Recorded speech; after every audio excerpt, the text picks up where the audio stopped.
you is compelling you. Whereas autonomous motivation is acting because you feel like something inside you is directing you towards it.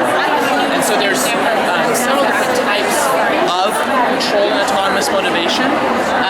Extrinsic motivation is only control, and then these two types of autonomous motivation are integrated extrinsic motivation and intrinsic motivation. And extrinsic motivation is basically the same as controlled motivation, so I'll talk about these two because they're slightly different. Intrinsic motivation is in doing an activity entirely for the sake of itself, whereas integrated extrinsic motivation, you're doing an activity for the sake of other things, but ultimately that activity is something that fits in with your larger goals and your larger sense of self, so you perceive it as autonomous rather than as being controlled. And so then self-determination theory argues that these three basic psychological needs, autonomy, relatedness, and competence, support autonomous motivation. So what I did in my project was I looked at this outline of motivation and I compared it with what Montessori has to say on these topics. And the reason I wanted to look at this is because there's actually quite a lot of overlap.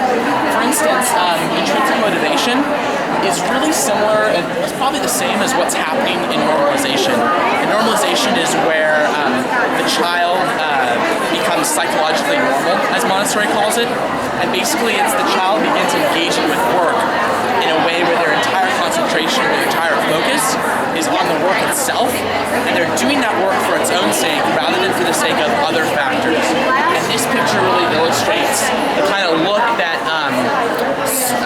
teachers will be familiar with when they know that a kid is working towards getting close to normalization. So it's really similar to intrinsic motivation. However, Montessori says that there's actually kind of two types of intrinsic motivation, one that children do and the work that adults do, whereas self-determination theory doesn't really catch that distinction. So this would be an interesting place for Montessori to kind of revise the way self-determination theory has constructed their theory. And then this integrated extrinsic motivation is something that Montessori doesn't talk about very much. So there's a place where self-determination theory might help us revise our kind of pedagogy and way of teaching as Montessori has. And then this diagram just kind of captures, again, this distinction between controlled and autonomous, where for Montessori, people that are normalized and self-perfecting engage with work that makes themselves more perfect and their society more perfect, and that work is autonomously motivated. Whereas people who aren't directed towards that tend to be more controlled, have more controlled motivation.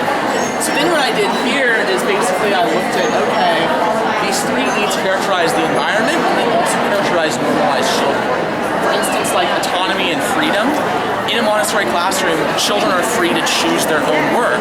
In a traditional school, that just isn't possible. So obviously, people are going to be more autonomous, more in control of their own actions if they're able to choose those actions for themselves. And then I also looked at these needs in terms of like characterizing normalized children.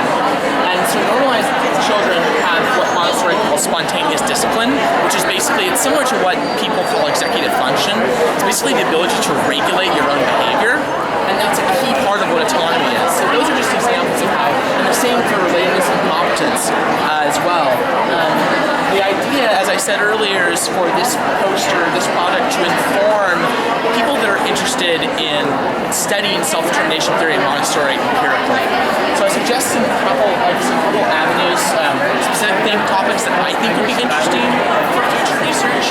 I've already talked to two people today that have started to begin in this process of doing empirical research using self-determination theory, and I'm excited to see where that goes, and I hope to engage in some of that research myself in the future. Thank you. Perfect. Great.